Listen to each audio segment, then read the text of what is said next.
சற்று முன் கிடைக்கப்பெற்ற மிக மிக முக்கியமான செய்தி ஒன்று வெளியாகியிருக்கு. ஸ்டாலின் அரெஸ்ட், போலீஸ் குவிப்பு.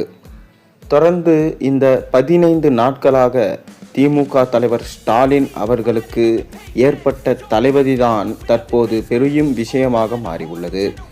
இந்த 15 நாட்களும் சரியான உறக்கம் இல்லாமல் இருக்கிறாராம் மு.க.ஸ்டாலின் அவர்கள். அதற்கு காரணம் தமிழக வெற்றி கழகத்தின் வெற்றியும் விஜய் அவர்கள் முதல்வர் ஆனதும் தான். ஏனென்றால் தொடர்ந்து தமிழகத்தில் டாஸ்மாக் கடைகளை மூடியது அதாவது திமுக இருந்தபோது போடப்பட்ட டெண்டர்கள் அனைத்தையும் க்ளோஸ் செய்தது போன்ற விஷயங்களால் தான் தற்போது திமுக தலைமை ஆடி போயிருக்கிறதாம். திமுக இருந்த காலத்தில் போக்குவரத்து துறை மற்றும் பொதுப்பணித்துறையில் பல டெண்டர்கள் விடப்பட்டது. ஆனால் தற்போது விஜய் அந்த டெண்டர்கள் அனைத்தையும் மூடிவிட்டார். காரணம், திமுக ஆட்சி முடியும் தருவாயில் அந்த டெண்டர்கள் போடப்பட்டு மீண்டும் திமுகவே 2வது முறை வெற்றி பெறும் என நம்பிக்கையில் டெண்டர்கள் விடப்பட்டு 35% வரை அதற்கான கமிஷன் பெறப்பட்டதாம். ஆனால் தற்போது எந்த டெண்டர்களும் பார்த்தீங்கன்னா விஜய் அவர்கள் வழங்கவில்லை. இதனால் டெண்டர் வாங்கியவர்கள் தற்போது போர்க்கொடி தூக்க ஆரம்பிச்சிட்டாங்க. ஸ்டாலின் அவர்களாலும் எதுவும் செய்ய முடியவில்லை. ஏனென்றால் சொந்த தொகுதியிலே நின்று தோற்றவர் அவர் எப்படி விஜயை விமர்சனம் செய்ய முடியும்? விஜயை விமர்சனம் செய்வதற்கு என்ன தகுதி உங்களிடம் இருக்கிறது என மக்கள் நேரடியாக கேட்க தொடங்கிவிட்டார்கள். ஸ்டாலின் செய்த அட்டூழியம்தான் அவர்கள் தோற்று திமுகவே இல்லாமல் போவதற்கு காரணம் என சொல்லப்படுகிறது. அது மட்டுமில்லாமல்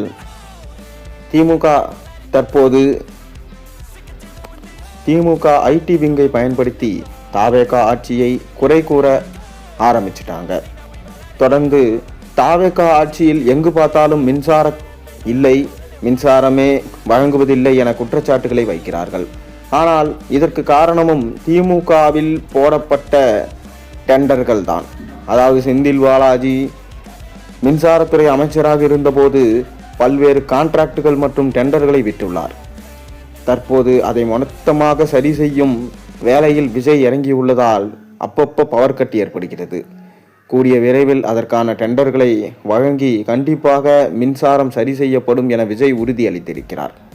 அது மட்டுமில்லாமல் தொடர்ந்து தமிழகத்தில் சில நாட்களாக நடந்து வரும் அசம்பாவிதத்திற்கு விஜய்தான் பொறுப்பு என மறைமுகமாக திமுக தாவேக ஆட்சியை குறை கூற ஆரம்பிச்சிட்டாங்க.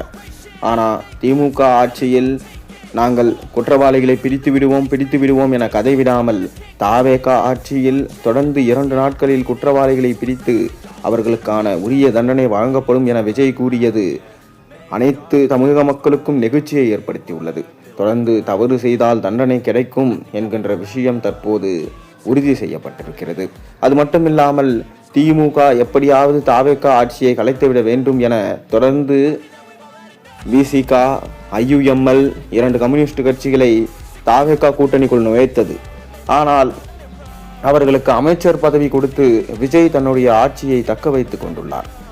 அது மட்டுமில்லாமல் காதர் மொய்தீன் அவர்கள் இந்த 45 ஆண்டு கால திமுக மற்றும் முஸ்லிம் லீக் கட்சியின் ஒற்றுமை என்பது தற்போது சந்திசிருக்கிறது.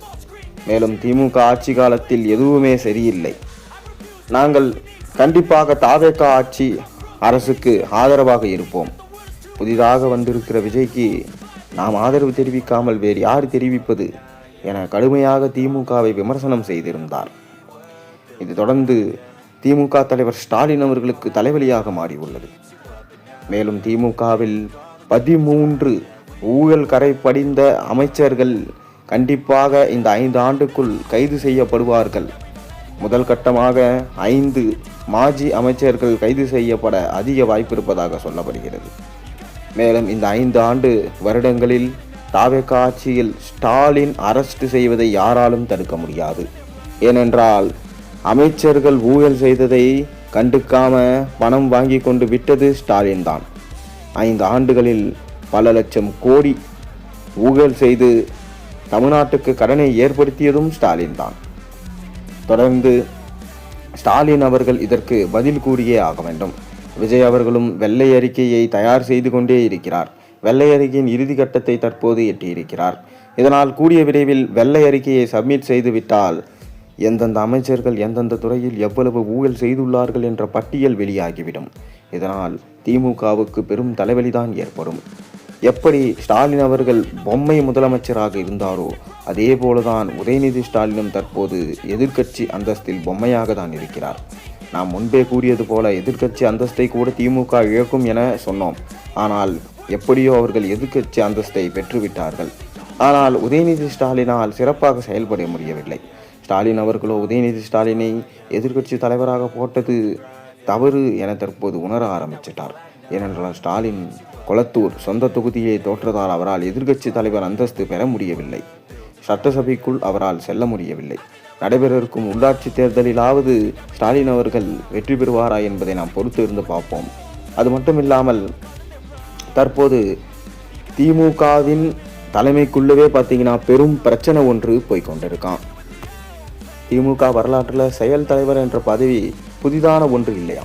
முன்னாள் அமைச்சர்களும் திமுக தலைவருமாக இருந்த கலைஞர் கருணாநிதி அவர்களின் இறுதி காலகட்டத்தில் உடல்நலக் குறைவு ஏற்பட்ட போது கட்சி பணிக்காக தொய்வின்றி தொடர ஒரு புதிய ஏற்பாடு செய்யப்பட்டது. அப்போதுதான் முதன்முறையாக திமுகவில் செயல் தலைவர் பதவி உருவாக்கப்பட்டது. அப்போது மு.க.ஸ்டாலின் அவர்களுக்கு அந்த பொறுப்பு வழங்கப்பட்டது. கருணாநிதி மறைவுக்கு பின்னரே அவர் முறைப்படி தலைவராக பொறுப்பேற்றார். தற்போது தேர்தல் தோல்வி, தலைமை கழகத்தின் மீதான விமர்சனங்கள் மற்றும் தற்போதைய தலைவர் மு.க.ஸ்டாலின் அவர்கள் பணிச்சுமை ஆகியவற்றை காரணம் காட்டி அதே பாணியிலான ஒரு தற்காலிக அல்லது நிரந்தர அதிகார பகிர்வு கட்சிக்கு தேவை என்கின்ற விஷயம் தற்போது பரவலாக பேசப்படுது. ஆனால் உதயநிதி ஸ்டாலின் கனிமொழி இவங்க 2 பேரில் யாருக்கு தற்போது இந்த பதவி கிடைக்கும் என்கின்ற போட்டி தான் தற்போது நிலவி கொண்டிருக்கு. ஆனால் இப்போ பார்த்தீங்கன்னா இளைஞரணி செயலாளராகவும் கட்சியின் முக்கிய முகமாக உதயநிதி ஸ்டாலின் அல்லது தூத்துக்குடி நாடாளுமன்ற உறுப்பினராகவும் மகளிர் அணி தலைவியுமாக இருக்கிற கனிமொழி இவங்க 2 பேரில் யாராவது ஒருத்தருக்கு தான் நியமிக்க வேண்டும் என்கின்ற வாதம் தற்போது போய்கொண்டிருக்கு. அது மட்டும் இல்லாமல் உதயநிதி ஸ்டாலின் ஏற்கனவே துணை முதலமைச்சராக இருந்திருக்காரு. தற்போது எதிர்க்கட்சி தலைவராக இருக்கார். அதனால் அவருக்கு கொடுத்தா நல்லாயிருக்கும்னு ஒரு பக்கமும், இன்னொரு பக்கம் பார்த்தீங்கன்னா கட்சியோட மூத்த நிர்வாகிகள் மற்றும் கருணாநிதி காலத்து தொண்டர்களில் ஒரு பகுதியினர் கனிமொழியின் பெயரை பலமாக சொல்கிறாங்க. நாடாளுமன்றத்தில் கட்சியின் குரலாக ஒலிக்கும் கனிமொழிக்கு தேர்தல் தோல்வி குறித்து நடந்த உட்கட்சி ஆலோசனை கூட்டத்தில் முக்கியத்துவம் அதிகரிச்சிருக்கிறதா சொல்லப்படுது. கட்சியின் தலைவர் மு.க.ஸ்டாலின் அவர்கள் தற்போதைய தோல்விக்கு பிறகு தீவிரமாக எல்லா கட்சி வேலைகளையும் கவனிச்சுட்டு வராரு.